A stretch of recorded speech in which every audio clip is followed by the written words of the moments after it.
Selamat pagi, senang sekali saya Rosmi Rahma kembali menjumpai Anda dalam program Redaksi 33. Kami akan menyajikan informasi penting untuk Anda dan berikut di antaranya. Kita awali Redaksi 33 edisi kali ini, penambangan liar terang-terangan terjadi di kawasan Marangkayu, Kabupaten Kutai Kartanegara. Batu bara hasil galian alat-alat berat ditumpuk di tepi jalan raya, Jalan Poros Bontang, Samarinda. Berikut informasinya. Inilah tumpukan batu bara hasil galian pengusaha tambang liar di sekitar Gunung Menangis RT 12 Desa Semangko, Marangkayu, Kutai Kartanegara. Bongkahan batu bara berwarna hitam diletakkan begitu saja di tepi jalan raya. Batu bara ini ditumpuk menunggu jemputan truk-truk yang beroperasi pada malam hari. Dari tumpukan-tumpukan kecil di banyak tempat, hasil tambang secara liar itu dikumpulkan dan dijual. Masyarakat di sana tak kuasa menolak meski sumber daya alam di dalam tanah dicuri oleh penambang liar. Bahkan dari operasi yang terang-terangan dan tampak mata, sulit mengatakan tidak terlibatnya sejumlah pihak, termasuk oknum pejabat pemerintah maupun keamanan. Ada penolakan juga di tingkat kampung. Siap. Kalau di tingkat elit aja yang menolak, di tingkat kampungnya ini lagi berpoya-poya, itu berat. Ya maksudnya berpoya-poya elit-elit lokal. Siap.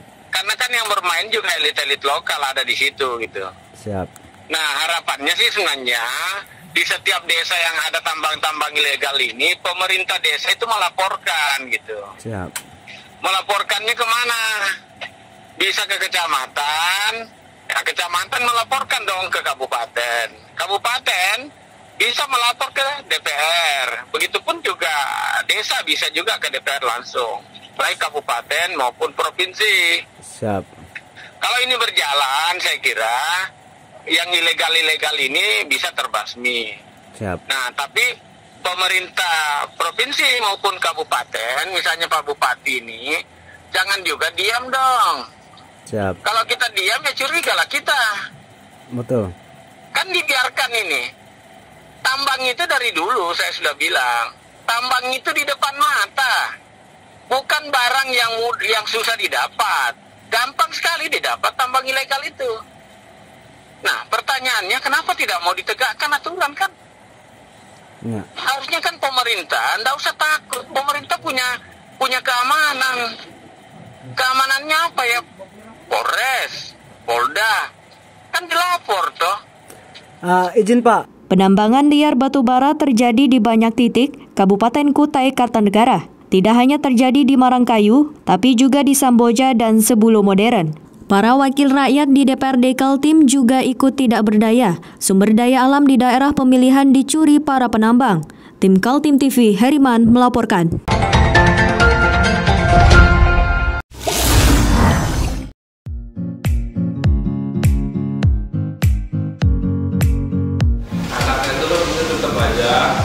Cara mudah beriklan digital di Kaltim TV.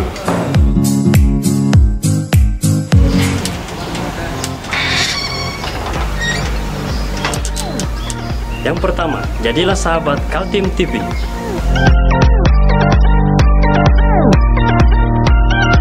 Dengan Rp1 juta, para sahabat mendapat 20 kali tayang di slot berita kamu.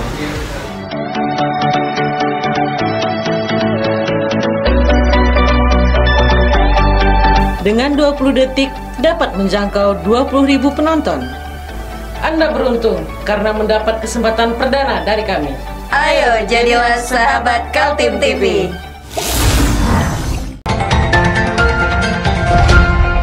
Kecelakaan air terjadi di perairan Sungai Muara Kedang Kepala, Desa Jering, Kecamatan Muara Kaman, Kabupaten Kutai Kartanegara.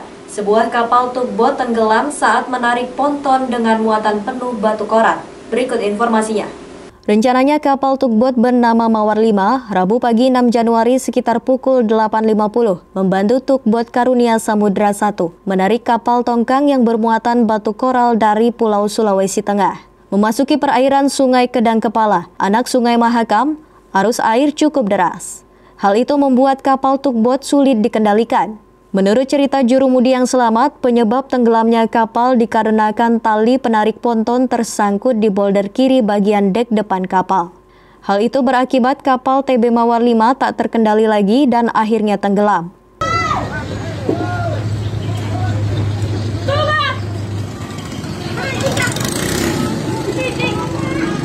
Iya, Nak.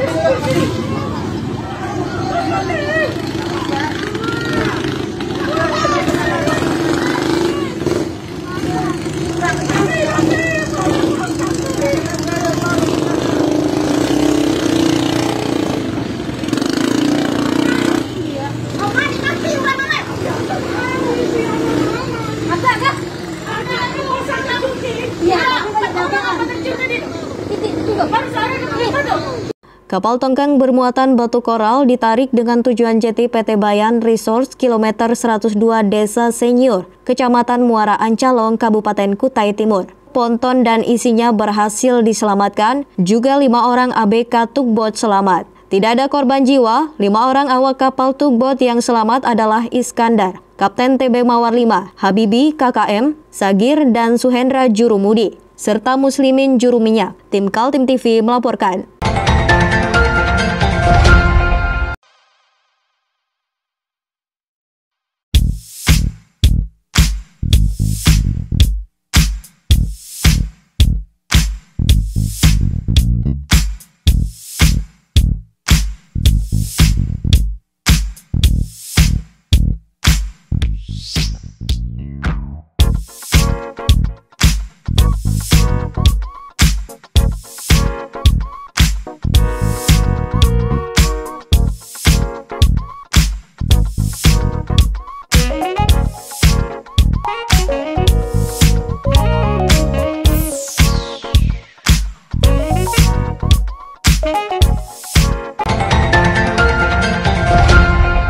Vaksin virus corona produksi Sinovac Biotech sudah ada di Samarinda sejak Selasa 5 Januari lalu. Pengiriman tahap pertama dari Jakarta sebanyak 25.250 dosis tiba dengan lancar melalui Bandara Sam Sepinggan Balikpapan. Rencananya vaksin disuntikan terlebih dulu untuk tenaga kesehatan di seluruh Kalimantan Timur. Akhirnya vaksin yang ditunggu-tunggu itu tiba di Bandara Sultan Haji Muhammad Sulaiman Balikpapan. Diangkut menggunakan pesawat Garuda, begitu tiba langsung dibawa melalui jalan darat ke gudang penyimpanan milik Dinas Kesehatan Provinsi Kaltim di Jalan Anggur Samarinda. Pengiriman vaksin diikuti pengawalan ketat dari Brimob Polda Kaltim. Vaksin buatan Sinovac Biotech yang dibeli pemerintah Indonesia itu dijemput Kepala Bidang P2P Dinas Kesehatan Provinsi Kalimantan Timur, Setio B. Basuki. Namun karena belum ada izin dari BPOM, maka vaksin belum bisa disuntikan. Rencananya sebanyak 25.250 dosis vaksin itu disuntikan kepada tenaga medis di seluruh Kaltim yang jumlahnya sekitar 12.760 orang. Setiap tenaga kesehatan akan mendapatkan 2 kali suntikan atau 2 dosis dengan jeda penyuntikan pada 14 hari kemudian. Karena 2 kali suntikan. Dari 1 orang itu 2 suntikan, berarti dapatnya 12.760 orang ya, untuk nakes. Mulai didistribusi kapan Bu Dokter? Masih menunggu instruksi rekomendasi Balipom. Berarti masih belum ada izin dari Balipom sebenarnya ya? Kalau suratnya terbit, langsung kita sebarkan ya. Jadi tempat penyimpanan yang ada di sini seperti apa Bu? Apakah tempatnya khusus atau? Kulkas di dalam itu. Kulkas juga. Saya masuk di dalam tuh dingin banget. Terus Ibu antisipasi misal kalau mati listrik atau ada gangguan gimana? Jadi aman ya Bu ya kalau aman, ada sesuatu kemungkinan yang tadi? Selalu dimonitor. Kalau sistem pengamanan sendiri di sini Dok, seperti apa Dok? Ada security kah? Ada security. Nanti dibantu oleh aparat. Siap. Nanti untuk distribusinya Bu, untuk jumlahnya nanti pembagiannya apakah sama rata Bu atau gimana hitungannya Bu? Sesuai dengan jumlah nakesnya proporsional ya. Menyesuaikan jumlah nakes kah Bu atau? Oke. Misalnya Samarinda tidak sama lah dengan Mahulu, tidak mungkin toh. Perhitungan awal yang paling banyak nanti dari mana Bu? Yang untuk tahap awal? mungkin Bu? Awalnya Samarinda, Endah, masih satu yang akan disuntik itu kan ini kan belum semua ya. Di tahap awal ini. Tahap awal itu ya betul ya. Nakes yang betul-betul kontak dengan COVID. Ya. Daerah mana Bu yang paling banyak Bu? Oh, di rumah sakit. Ini semua daerah. Saya di kota mana yang paling banyak mungkin? Kota yang Samarinda paling banyak. Samarinda paling banyak berarti.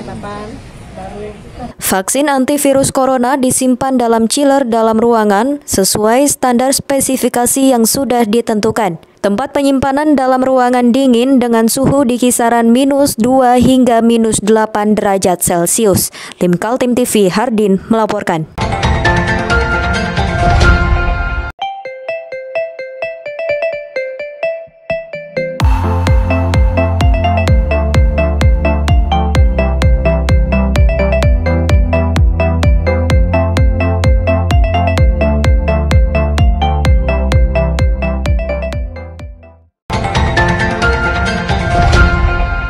Kita beralih ke informasi selanjutnya. Kedatangan vaksin antivirus corona buatan Sinovac Biotech di Kalimantan Timur sudah ditunggu-tunggu masyarakat.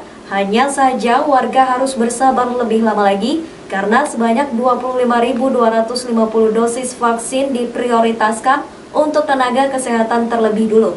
Ada 12.760 tenaga kesehatan di Kalimantan Timur akan menerima penyuntikan pertama vaksin virus anti-corona. Kini Dinas Kesehatan Kaltim tinggal selangkah lagi untuk memulai penyuntikan, yakni turunnya izin dari Balai Pengawasan Obat dan Makanan. Izin dari BPOM Kesehatan adalah mutlak, mengingat instansi itu yang memiliki otoritas layak tidaknya vaksin digunakan. Kepala Dinas Kesehatan Kaltim Padilah Manteruna mengatakan, setiap tenaga kesehatan di Kaltim akan menerima 2 kali penyuntikan, atau 2 dosis dengan durasi suntik berikutnya pada 14 hari ke depan. Sedangkan vaksin untuk masyarakat masih menunggu kiriman dari pabrik pembuatnya Sinovac Biotech di negeri Tiongkok. Saat ini Indonesia telah memiliki 3 juta dosis vaksin dan akan datang 15 juta dosis vaksin lagi. Kalau gelombang selanjutnya Bu untuk masyarakat umum, kan kita tahu udah Samarinda disuruh daftar gitu. gitu. Tahapnya. Itu tadi saya rapat dengan Mendagri, Menkes, Wamenkes dengan Pak Doni. Nah itu ada tahap-tahapnya sudah dipaparkan. Oh siap. Kapan Bu kira-kira masyarakat bisa menikmati juga Bu? Jadi begini, tadi katakan dari Menkes bahwa penduduk dunia ini kan dunia semua membutuhkan vaksin ya. Penduduk dunia ini lebih 7 miliar. Nah, sedangkan vaksin yang sudah diproduksi dari berbagai merek hanya 6 miliar. Semua manusia di dunia ini berebut. Alhamdulillah kita dapat. Ya, ada berapa negara yang bisa? Berarti dipastikan tahun ini Kaltim juga dapat vaksin Bu? Mudah-mudahan. Sudah ada. Belum ada pemberitahuan tapi Bu ya untuk kedatangan tahap kedua Bu? Ya. Tahap kedatangan vaksinasi tahap kedua belum ada? lagi dari negara ini ya udah. Didistribusikan langsung Bu ya? Lagi, karena sebelumnya saya distribusikan walaupun istilahnya tidak merata profesional. Oke siap. Oke Bu. Pemerintah mulai menyuntikkan vaksin kepada masyarakat pada gelombang berikutnya. Seperti janji dari Presiden Joko Widodo, pemberian vaksin kepada masyarakat secara gratis dan diperkirakan akan berlangsung selama lebih 13 bulan mendatang. Tim Kaltim TV Hardin melaporkan.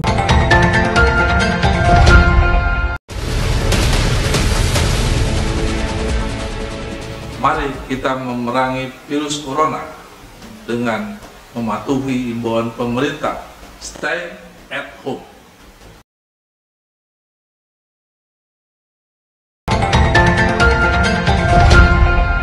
Bulan Januari 2021, cuaca di Kalimantan Timur masih didominasi dengan hujan serta angin kencang. Di Sangatta Utara, Kabupaten Kutai Timur, sejumlah mobil pick-up yang sedang parkir mengalami rusak berat setelah tertimpa pohon besar yang roboh saat terjadi angin kencang. Kejadiannya di Jalan Karya Etam Sangatta Utara, Kabupaten Kutai Timur, Provinsi Kalimantan Timur. Sejak sore hari, Senin 4 Januari, cuaca sudah hujan dan puncaknya pada pukul 21.15 ketika hujan disertai dengan tiupan angin kencang. Sebuah pohon besar yang berada di tepi jalan dengan tinggi sekitar 10 meter tumbang. Akibatnya, sebuah mobil pick-up yang sedang parkir dekat pohon itu tertimpa, membuat mobil dengan plat nomor polisi KT8540RH itu rusak bagian depannya. Pohon dengan batang radius 60 cm itu juga melintang di tengah jalan dan menghalangi pengendara. Arus lalu lintas sempat tertutup hingga kemudian datang tim dari Basarnas Kutai Timur melakukan pembersihan dengan memotong batang pohon lebih pendek. 4 orang petugas Basarnas dibantu unsur PLN, Polres, PMK, dan masyarakat setempat turun ke lokasi kejadian. Tadi sekitar pukul 21.15 kami terima informasi melalui frekuensi VHF Rapi, Kutai Timur tentang adanya pohon tumbang di Jalan Karya Etam, Desa Sangatta Utara, yang mana pohon tersebut menutupi seluruh badan jalan sehingga lalu lintas menjadi terhambat. Siapa saja Pak yang terlibat dalam membersihkan pohon tumbang itu Pak? Ya, tadi dari kami Basarnas Kutai Timur, kemudian dari unit lantas Polres Kutai Timur, dibantu teman-teman dari PLN Sangatta dan masyarakat sekitar lokasi kejadian. Apakah ada korban jiwa Pak? Untuk korban jiwa nihil, cuma 1 unit mobil pick up yang tertindih pohon yang tumbang. Bagian depan mobil hancur. Kabar adanya pohon besar tumbang menimpa mobil dan menutup akses jalan raya, menurut Kepala Seksi Operasi dan Siaga Pencarian dan Pertolongan Kantor Pencarian dan Pertolongan Kelas A Balikpapan Oktavianto, diterima melalui radio RAPI. Tim langsung menuju lokasi dan membuka kembali akses jalan yang sempat tertutup. Tidak ada korban jiwa dalam insiden tersebut. Tim Kaltim TV melaporkan.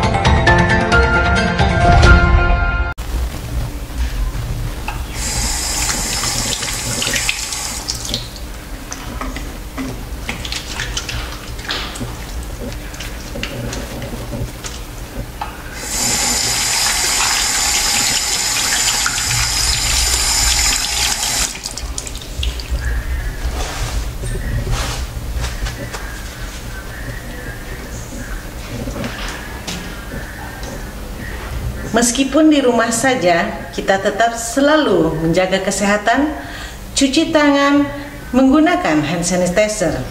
Ingat, mulailah dari diri sendiri. Demikian redaksi 33 edisi kali ini. Informasi lainnya dapat Anda simak melalui situs website kami www.kaltim.tv, channel YouTube dan fanpage Facebook Kaltim TV. Jangan lupa untuk selalu patuhi protokol kesehatan. Saya Rosmi Rahma bersama kerabat kerja bertugas pamit undur diri. Selamat pagi, selamat beraktivitas, dan sampai jumpa.